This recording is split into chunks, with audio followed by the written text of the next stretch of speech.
Hello students, this is your math tutor और मैं लेकर के आ गया हूँ ईएनटी सीरीज का सबसे पहला टॉपिक जिसका नाम है टिम्पैनिक मेम्ब्रेन। हम इस वीडियो में टिम्पैनिक मेम्ब्रेन, उसके फीचर्स, उसके पार्ट्स, उसकी लेयर्स, आर्टेरियल और नर्व सप्लाई, प्लस उसके साथ साथ हम यहाँ पे टिम्पैनिक मेम्ब्रेन परफोरेशन के बारे में पढ़ेंगे। तो आप देख सकते हैं टिम्पैनिक मेम्ब्रेन है, इसका डायग्राम है, इसके पार्ट्स देखेंगे, प्लस इसके लेयर्स देखेंगे, आर्टेरियल सप्लाई देखेंगे, नर्व सप्लाई देखेंगे और साथ में डिजीजेस ऑफ टिम्पैनिक मेम्ब्रेन जो हम नॉर्मल टर्मिनोलॉजी बुक में पढ़ते हैं, जैसे रिट्रैक्टेड टिम्पैनिक मेम्ब्रेन क्या होती है, ट्रॉमा रप्चर क्या होता है, और उसके साथ साथ काफ़ी important part perforation of tympanic membrane के बारे में पढ़ेंगे।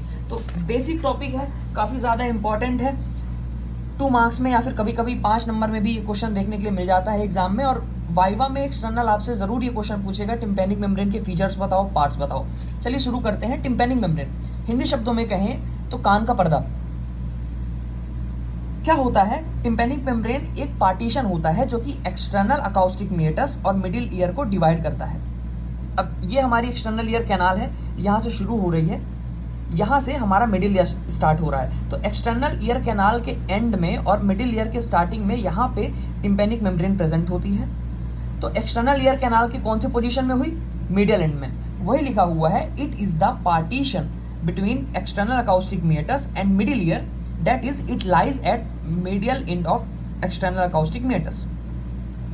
हाइट कितनी होती है? 9 से 10 mm। विड्थ कितनी होती है? 8 से 9 mm। थिकनेस कितनी होती है? 0.1 मिलीमीटर। पोजीशन कैसी होती है? पोजीशन ऑब्लिकली प्रेजेंट होता है। Angle of 55 degree to floor, floor से 55 डिग्री के एंगल पे प्रेजेंट होता है, ऑब्लिकली प्रेजेंट होता है। नॉर्मल टिम्पैनिक मेम्ब्रेन का जो अपीयरेंस होता है बच्चों, वो शाइनी और पर्ली ग्रीन कलर का होता है। नॉर्मल टिम्पैनिक मेम्ब्रेन कैसी होती है? मोबाइल होती है, और मैक्सिमम मोबिलिटी टिम्पैनिक मेम्ब्रेन में उसके पेरिफेरल पार्ट पे देखने के लिए मिलता है। तो normal tympanic membrane is mobile और maximum mobility is found in its peripheral part. जो lateral surface of tympanic membrane होता है उसमें कॉन्केविटी प्रेजेंट होती है। जो बाहर वाला पार्ट है उसमें कॉन्केविटी का मतलब होता है एज अ डिप्रेशन। तो कॉन्केविटी प्रेजेंट होती है जो कि ज़्यादा मार्क्ड होती है eight the tip of malleus, जिसे हम कहते हैं अम्बो। आपकी डायग्राम देख सकते हैं, ये जो टिप ऑफ मैलियस है, यहाँ पे सबसे ज़्यादा कॉन्केविटी प्रेजेंट होगी, ज़्यादा मार्क्ड होती है, उस पार्ट को हम कहते हैं अम्बो। तो लेटरल सरफेस पे कॉन्केविटी प्रेजेंट होगी जो कि मोर मार्क्ड होगी अम्बो में। ये डायग्राम है एक नॉर्मल टिम्पैनिक मेम्ब्रेन का। तो आइए हम देखते हैं कि उसमें कौन कौन से पार्ट्स, स्ट्रक्चर्स देखने के लिए मिलते हैं। तो टिम्पैनिक मेम्ब्रेन के 2 पार्ट्स होते हैं। एक होती है ऊपर वाली पार्ट्स फ्लैसिडा, और नीचे होता है, ये देख सकते हैं ब्लू कलर के अंदर जितना पोर्शन मैंने बनाया है वो है पार्स टेंसा। ये डायग्राम आपको बनाना पड़ेगा कॉपी में जब भी ये आपका 2 मार्क्स 5 मार्क्स में क्वेश्चन आए। तो ऊपर वाला पार्ट हो गया पार्स फ्लैसिडा और ये ब्लू कलर के अंदर वाला पार्ट हो जाएगा पार्स टेंसा। तो पार्स फ्लैसिडा को हम एक और नाम से कहते हैं श्रैपनेल्स मेम्ब्रेन कहते हैं पार्स फ्लैसिडा को। और उसके बाद क्या देखने के लिए मिलता है? ये हमारा यहाँ पे मैलियस की लेटरल प्रोसेस देखने के लिए मिलती है। मैलियस की लेटरल प्रोसेस देखने के लिए मिलेगी।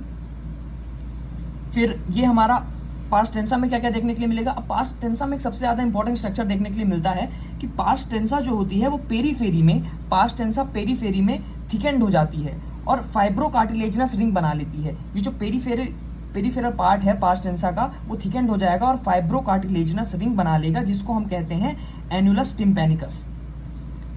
ये देखिए यहाँ पे लिखा हुआ है टिम्पैनिक एनुलस। तो एनुलस टिम्पैनिकस हम कहते हैं पार्स टेंसा के पेरीफेरी पार्ट को, जो कि फाइब्रोकार्टिलेजिनस रिंग बना लेता है। और क्या देखने के लिए मिल रहा है पार्स टेंसा में? पार्स टेंसा में एक सबसे ज़्यादा इंपॉर्टेंट स्ट्रक्चर देखने के लिए मिलता है जो कि कैरेक्टरिस्टिक फीचर होता है एक नॉर्मल टिम्पैनिक मेम्ब्रेन का, जिसको हम कहते हैं कोन ऑफ लाइट। तो कोन ऑफ लाइट क्या होता है? Cone shaped reflection of light to appear in anteroinferior quadrant. ये एंटीरियर वाला पार्ट, ये पोस्टीरियर वाला पार्ट। तो एंटीरियो इंफीरियर क्वाड्रेंट में एक कोन शेप का रिफ्लेक्शन ऑफ लाइट देखने के लिए मिलता है जब हम ऑटोस्कोपिक एग्जामिनेशन करते हैं। तो ऑटोस्कोपिक एग्जामिनेशन में जब आप लाइट से एग्जामिन करेंगे और लाइट को डालेंगे तो लाइट रिफ्लेक्ट होकर के कोन शेप का अपीयरेंस मिलेगी, इसे हम कहते हैं कोन ऑफ लाइट। तो पार्स टेंसा में एंटीरियो इंफीरियर क्वाड्रेंट में कोन ऑफ लाइट देखने के लिए मिलता है। तो और हमने क्या देखा कि मैलियस का लेटरल प्रोसेस देखने के लिए मिलेगा। लॉन्ग प्रोसेस ऑफ मैलियस, ये लॉन्ग प्रोसेस ऑफ मैलियस देखने के लिए मिलेगा, हैंडल कहते हैं इसको। अब पार्स टेंसा, पार्स टेंसा जो होती है इसमें 3 टाइप्स के फाइबर्स देखने के लिए मिलते हैं। पार्स टेंसा में 3 टाइप्स के फाइबर्स कौन कौन से होंगे? सबसे पहला रेडियल फाइबर्स, सर्कुलर फाइबर्स और पैराबोलिक फाइबर्स। एक और चीज देखने के लिए मिलती है यहाँ पे एंटीरियर पार्ट में, शैडो ऑफ यूस्टीशियन ट्यूब। यूस्टीशियन ट्यूब की शैडो देखने के लिए मिलेगी। उसके बाद ये हमारी होगी टिम्पैनिक एन्युलस। उसके बाद ये मैंने आपको बताया अम्बो। अम्बो क्या होता है? Central part of maximum depression present at the tip of Méliès. यहाँ पे सबसे ज्यादा कॉन्केविटी प्रेजेंट होती है, कॉन्केविटी मोर मार्क्ड होती है। इस पार्ट को हम कहते हैं अम्बो। कहाँ प्रेजेंट होता है? टिप ऑफ मेलियस पे। और पोस्टीरियर पार्ट में हमें देखने के लिए मिलता है shadow of round window. Round window है, ओवल नहीं है, शैडो ऑफ राउंड विंडो। और उसके बाद है ऊपर शैडो ऑफ इंक्यूडोस्टोपीडियल जॉइंट। इंक्यूडोस्टोपीडियल जॉइंट का शैडो देखने के लिए मिल जाएगा। और 2 फोल्ड्स देखने के लिए मिलते हैं, एक पोस्टीरियर और एक एंटीरियर। तो मेलियल फोल्ड्स देखने के लिए मिलते हैं, एंटीरियर मेलियल फोल्ड और पोस्टीरियर मेलियल फोल्ड। तो ये हमारी एक नॉर्मल टिम्पैनिक मेम्ब्रेन का डायग्राम हो गया। अब देखते हैं पार्ट्स। एक टिम्पैनिक मेम्ब्रेन के कितने पार्ट्स होते हैं? मैंने आपको डायग्राम में बताया कि एक नॉर्मल टिम्पैनिक मेम्ब्रेन में 2 पार्ट्स होते हैं। सबसे पहला पार्स टेंसा और दूसरा पार्स फ्लैसिडा। और पार्स फ्लैसिडा को हम दूसरे नाम से कहते हैं श्रैपनेल्स मेम्ब्रेन। श्रैपनेल्स मेम्ब्रेन। तो पार्स टेंसा के फीचर्स के बारे में देख लेते हैं। पार्स टेंसा जो होती है it forms most of the tympanic membrane. Most of the tympanic membrane जो होता है वो फॉर्म होता है पार्स टेंसा के थ्रू। तो it forms most of the tympanic membrane. Periphery is thickened to form a fibrocartilaginous ring called the annulus tympanicus. जो pars टेंसा की जो पेरीफेरी है वो थिक हो जाती है और थिक होकर के एक फाइब्रो कार्टिलेजिनस रिंग बनाएगी जिसको हम कहते हैं annulus tympanicus. The ring is deficient above in form of a notch called as the notch of Rivinus. तो जो ये रिंग होती है ये ऊपर डेफिशिएंट होती है एक नॉच के फॉर्म में। और जो ऊपर उसका डेफिशिएंट पार्ट होता है उस नॉच को हम कहते हैं द नॉच ऑफ रिविनस। इसका एक इंपॉर्टेंस है जो कि हम आगे देखेंगे। The central part of maximum depression present at the tip of malleus called umbo. Umbo के बारे में मैंने आपको बता दिया। सेंट्रल पार्ट होता है जहाँ पे मैक्सिमम डिप्रेशन प्रेजेंट होता है टिप ऑफ मेलियस पे, उसको कहते हैं अम्बो। कोन ऑफ लाइट देखा जाता है। कोन ऑफ लाइट कब मिलता है? Tip of malleus to the periphery. Malleus के टिप से पेरीफेरी तक इसका अपीयरेंस होता है। नॉर्मली 5 o'clock के अराउंड पोजीशन पे देखने के लिए मिलती है। एंटीरियर इंफीरियर क्वाड्रेंट में देखने के लिए मिलेगी। कहाँ से कहाँ तक? टिप ऑफ मेलियस से लेकर के पेरीफेरी तक देखने के लिए मिलेगी। रेडिएशन रिफ्लेक्शंस ऑफ लाइट होती हैं ये एंटीरियर इंफीरियर क्वाड्रेंट में देखने के लिए मिलती है। पार्स फ्लैसिडा के बारे में देख लेते हैं। पार्स फ्लैसिडा जो होती है वो situated above the lateral process of malleus. ये मेलियस का लेटरल प्रोसेस है, इसके अबव प्रेजेंट होगा सिचुएटेड। तो pars flaccida is situated above the lateral process of malleus between the notch of Rivinus and anterior and posterior malleal fold. तो anterior और posterior malleal fold और notch of Rivinus के बीच में। तो कहाँ? Above the lateral process of malleus between the notch of Rivinus and anterior and posterior malleal fold में। ठीक है। It is more mobile and flaccid. ये पार्स टेंसा के कंपेरेटिवली ज्यादा मोबाइल होती है और ज्यादा फ्लैसिड होती है। ठीक है। एक इंपॉर्टेंट स्पेस पाया जाता है प्रूसेक्स स्पेस। इसका क्लिनिकल इंपॉर्टेंस होता है। तो प्रूसेक्स स्पेस क्या होता है? शैलो रिसेस होता है within the posterior part of pars flaccida. Pars flaccida के पोस्टीरियर पार्ट में एक शैलो रिसेस पाया जाता है जिसको हम कहते हैं प्रूसेक्स स्पेस।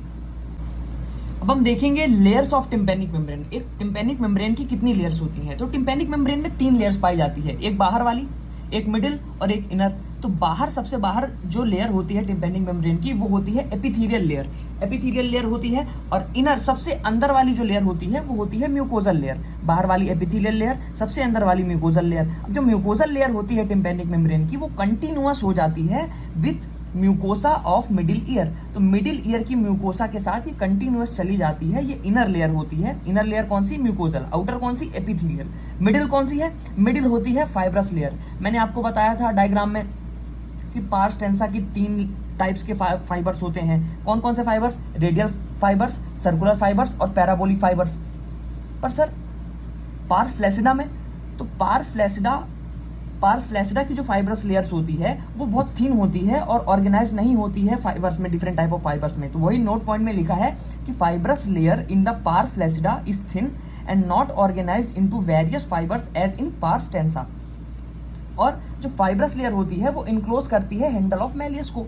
तो ये आपको पॉइंट याद रखने हैं। 3 लेयर होती है, आउटर, इनर, मिडिल। आउटर वाली इपिथेलियल, इनर वाली म्यूकोजल, मिडिल वाली फाइब्रस। फाइब्रस 3 टाइप्स के होते हैं फाइब्रस पास्ट टेंसा में, रेडियल, सर्कुलर, पैराबोलिक। ये नोट पॉइंट आपको याद करना है। अब आर्टेरियल सप्लाई देख लेते हैं और नर्व सप्लाई देख लेते हैं। आर्टेरियल सप्लाई का न्यूमोनिक होता है ma'am, maxillary artery, post auricular artery और middle meningeal branch artery. Ma'am, maxillary artery, post auricular artery और middle meningeal branch artery. Nerve supply देख लेते हैं। Nerve supply lateral outer surface की क्या होती है और मिडिल इनर सरफेस की क्या होती है। तो आउटर सरफेस लेटरल सरफेस की क्या होगी, एंटीरियर हाफ में अलग होगी, पोस्टीरियर हाफ में अलग होगी।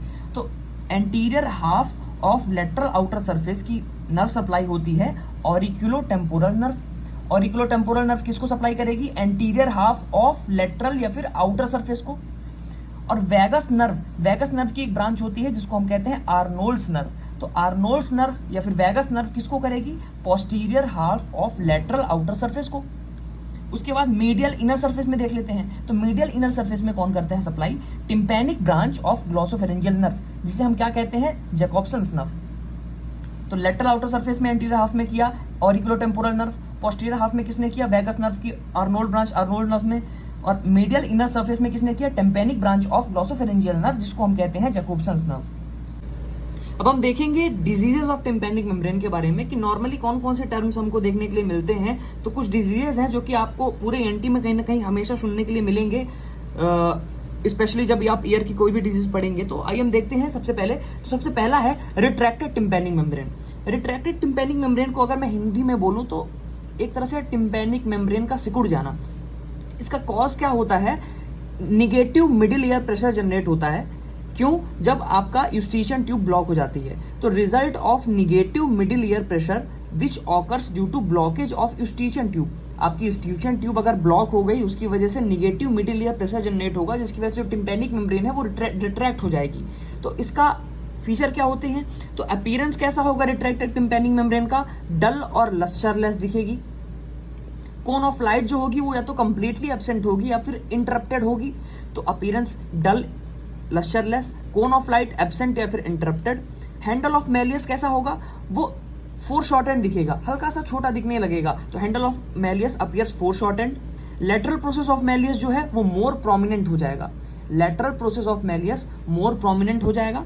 और एंटीरियर और पोस्टीरियर मैलियल फोल्ड सिकल शेप की हो जाएंगी और ज्यादा कर्वेचर उनका इंक्रीज हो जाएगा। मैं आपको अभी एक डायग्राम दिखाऊंगा, फोटो दिखाऊंगा, जिसमें रिट्रैक्टेड टिम्पैनिक मेम्ब्रेन में ये सारे फीचर्स दिखेंगे।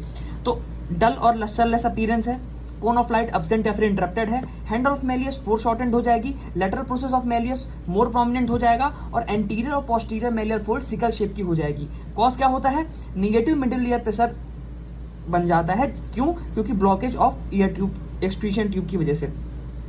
दूसरा होता है टर्म ट्रॉमेटिक रप्चर। अब टिम्पैनिक मेम्ब्रेन का ट्रॉमेटिक रप्चर किस किस रीजंस की वजह से हो सकता है। सबसे पहला होता है ट्रॉमा हम कहते हैं इसको, और एक और नाम से कहते हैं क्यू टिप इंजरी। तो ट्रॉमा किससे हो सकता है, हेयर पिन की वजह से हो सकता है, मैच स्टिक्स की वजह से हो सकता है, निडल्स की वजह से हो सकता है, या फिर अनस्किल्ड इंस्ट्रूमेंटेशन की वजह से हो सकता है।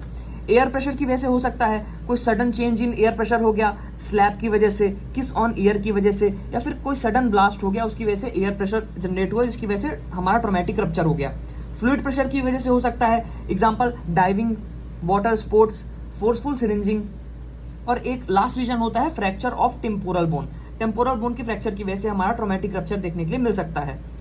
ट्रीटमेंट क्या हो सकता है, अब जब कोई भी चीज रप्चर होगी, तो जब हमारी टिम्पैनिक मेम्ब्रेन रप्चर होगी तो जो उसके परफोरेशन के जो एजेस हैं वो आउटवर्ड या फिर इनवर्ड की तरफ टर्न हो जाएंगे, या तो आउटवर्ड की तरफ टर्न हो जाएंगे या तो इनवर्ड की तरफ टर्न हो जाएंगे। तो जो इसका ट्रीटमेंट होना चाहिए वो उसके एजेस ऑफ परफोरेशन को रिपोजिशन और स्प्लिंट किया जाता है, मतलब उसको प्रॉपर पोजीशन में ला करके उसको स्प्लिंट करके उसको नॉर्मल किया जाता है। तो एजेस ऑफ परफोरेशन उसको रिपोजिशन और स्प्लिंटेड किया जाता है। जैसे ईयर एग्जामिनेशन करते हैं, year microscopic examination. Last topic है हमारा, काफी ज्यादा इंपॉर्टेंट टॉपिक है, इसको समझना, perforation of tympanic membrane. Tympanic membrane में कैसे परफोरेशन देखने के लिए मिल सकते हैं।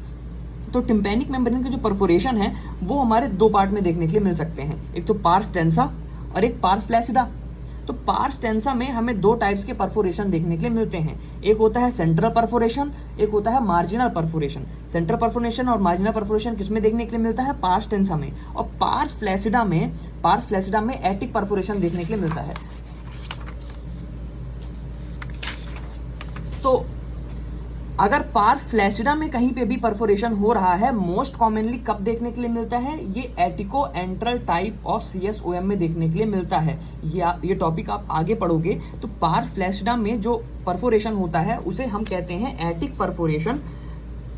अब पार्स टेंसा के दोनों परफोरेशन के बारे में हम देख लेते हैं। तो सेंट्रल परफोरेशन और मार्जिनल परफोरेशन। सेंट्रल परफोरेशन में क्या होता है? ये 4 टाइप्स के होता है: एंटीरियर, पोस्टीरियर, इंफीरियर और सब टोटल। एंटीरियर सेंट्रल परफोरेशन कहाँ होगा? एंटीरियर परफोरेशन जो होगा वो anterior to handle of malleus. Posterior कहाँ होगा? Posterior to handle of malleus. Inferior कहाँ होगा? Inferior to handle of malleus. और सब टोटल सेंट्रल परफोरेशन कब देखने के लिए मिलता है? ये एक वेरी लार्ज परफोरेशन होता है पार्स टेंसा में, where parts of pars tensa and और एनुलस स्टिल प्रिजर्व। ये पार्स टेंसा में बहुत ही लार्ज परफोरेशन होता है जहां पे most of the part of pars tensa involve होता है, लेकिन एन्युलस जो होता है वो अभी भी प्रिजर्व्ड होता है। ये बात आपको याद रखनी पड़ेगी कि सब टोटल सेंट्रल परफोरेशन में most of the part of pars tensa involve होता है परफोरेशन में, लेकिन एनुलस अभी भी प्रिजर्व्ड है। मार्जिनल परफोरेशन में क्या है? मार्जिनल परफोरेशन में परफोरेशन डिस्ट्रॉयज इवन एनुलस। अब अगर आपका एनुलस भी इन्वॉल्व हो रहा है परफोरेशन में तो वो मार्जिनल परफोरेशन के अंदर इंक्लूड होगा। Perforation destroys even annulus and reach sulcus tympanicus. Sulcus tympanicus को भी रीच कर सकता है। कैसे कैसे हो सकते हैं? पोस्टीरियर सुपीरियर हो सकता है, एंटीरियर हो सकता है, इंफीरियर हो सकता है और टोटल हो सकता है। Posterior superior marginal perforation most commonly देखने के लिए मिलता है। दो इंपॉर्टेंट नोट पॉइंट हैं कि सेंट्रल परफोरेशन जो होता है उसको हम सेफ टाइप ऑफ परफोरेशन कहते हैं। क्यों? क्योंकि ये नॉट एसोसिएटेड विद कोलेस्टियोटोमा, कोलेस्टियोटोमा से इन्वॉल्व नहीं होता है, इसलिए ये सेफ टाइप ऑफ परफोरेशन होता है सेंट्रल परफोरेशन। और मार्जिनल परफोरेशन और एटिक परफोरेशन दोनों अनसेफ टाइप ऑफ परफोरेशन होते हैं क्योंकि ये ऑफनली एसोसिएटेड होते हैं कोलेस्टियोटोमा से। तो सेंट्रल परफोरेशन में एंटीरियर कहाँ हो गया? ये आपका अगर एंटीरियर पार्ट में कोई सा भी आपका परफोरेशन हो गया तो एंटीरियर परफोरेशन हो गया। पोस्टीरियर पार्ट में कोई भी परफोरेशन हो गया तो पोस्टीरियर परफोरेशन हो गया। इंफीरियर पार्ट में कोई परफोरेशन हुआ तो वो इंफीरियर परफोरेशन हो गया। और अगर most of the part of past tense involve हो गया एक्सेप्ट एनुलस तो वो सब टोटल परफोरेशन हो गया। तो अब मैं आपको डायग्राम्स दिखाऊंगा जिसके थ्रू हम सारी परफोरेशन को समझेंगे।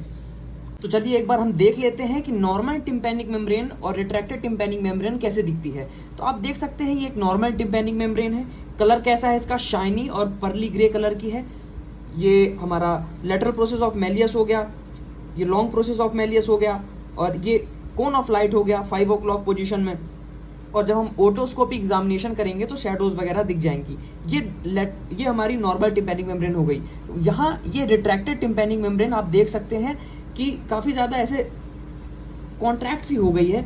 इसमें कोन ऑफ लाइट इंटरप्टेड है या फिर एब्सेंट कह सकते हैं। और अपीयरेंस इसका डल और लस्टरलेस हो गया है। और हैंडल ऑफ मैलियस जो है वो फोरशॉर्टेंड हो गया है।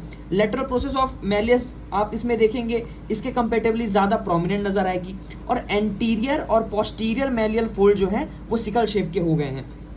तो ये रिट्रैक्टेड टिम्पैनिक मेम्ब्रेन हो गई और ऐसी दिखती है हमारी नॉर्मल टिम्पैनिक मेम्ब्रेन। एक बार हम देख लेते हैं परफोरेशन के बारे में। तो मैंने आपको चार्ट्स में पढ़ाया था कि कितने टाइप के परफोरेशन होते हैं। तो ये देखिए ये हमारा सेंट्रल परफोरेशन होता है, मार्जिनल परफोरेशन होता है पार्स टेंसा में और पार्स फ्लैसिडा में होता है एटिक परफोरेशन। तो एक बार परफोरेशन सेंट्रल परफोरेशन आप ये देख सकते हैं इसमें पार्स टेंसा में होता है, पार्स टेंसा में एंटीरियर पार्ट में है। तो ये हमारा कौन सा परफोरेशन हो गया? Anterior central perforation. फिर अगर वो परफोरेशन ज्यादा साइज का हो जाएगा, मीडियम साइज का, तो ये हो गया central perforation of medium size. ये हमने पढ़ा था सेंट्रल परफोरेशन का लास्ट टाइप जो कि सब टोटल टाइप था। इसमें most of the pars tensa involve होता है एक्सेप्ट एनुलस। तो ये सब टोटल परफोरेशन हो गया। ये हमारा कौन सा परफोरेशन है? ये मार्जिनल टाइप, इसमें एनुलस इन्वॉल्व हो जाता है। तो ये पोस्टीरो सुपीरियर मार्जिनल परफोरेशन है, इसमें एनुलस भी इन्वॉल्व होता है। ये हमारा कौन सा परफोरेशन है? ये है एनुलस, इसमें पार्स फ्लैसिडा इन्वॉल्व होता है। तो ये एटिक परफोरेशन हुआ, एटिक परफोरेशन। और ये लास्ट वाला परफोरेशन जो है हमारा मार्जिनल परफोरेशन का last type total marginal perforation, जिसमें फाइब्रस एनुलस भी इन्वॉल्व हो जाता है, लगभग पूरी पास्ट टेंसा इसमें परफोरेटेड हो जाती है। एक ये फोटो है, इसमें देख लीजिए, ये एंटीरो इन्फीरियर परफोरेशन है, एंटीरियर इन्फीरियर साइड में, तो ये एंटीरो इन्फीरियर परफोरेशन हो गया, सेंट्रल परफोरेशन का टाइप होता है। वही ये दूसरा पोस्टीरो इन्फीरियर परफोरेशन होता है, सेंट्रल परफोरेशन का ये भी एक टाइप है, ये हम पहले भी देख चुके हैं। ये है हमारा लार्ज सेंट्रल परफोरेशन, और ये हमारा सब टोटल परफोरेशन है। Maximum part of past टेंसा involve हो जाता है एक्सेप्ट एन्युलस। तो ये हमारा एक लास्ट फोटो है, इसमें आप देख सकते हैं परफोरेशन होने के बाद एक टिम्पैनिक मेम्ब्रेन में नॉर्मली कौन कौन से स्ट्रक्चर्स अपीयर होते हैं। तो ये हमारी हैंडल ऑफ मैलियस हो गई, ये हमारा परफोरेशन वाला पार्ट है। परफोरेशन होने के बाद ये हमारी यहाँ पे स्टेप्स दिखेगी, स्टेप्स का टेंडन दिखेगा, और परफोरेशन होने के बाद हमें जहाँ पे शेडो ऑफ राउंड विंडो दिख रहा था वहाँ पे हमें राउंड विंडो दिखने लगेगी, और ये हमारी ऐसी एनुलस होती है। तो आपको सारे नोट्स मेरे टेलीग्राम चैनल पे मिल जाएंगे, जिसकी लिंक मैंने नीचे डिस्क्रिप्शन बॉक्स में डाल दी है। Thank you very much.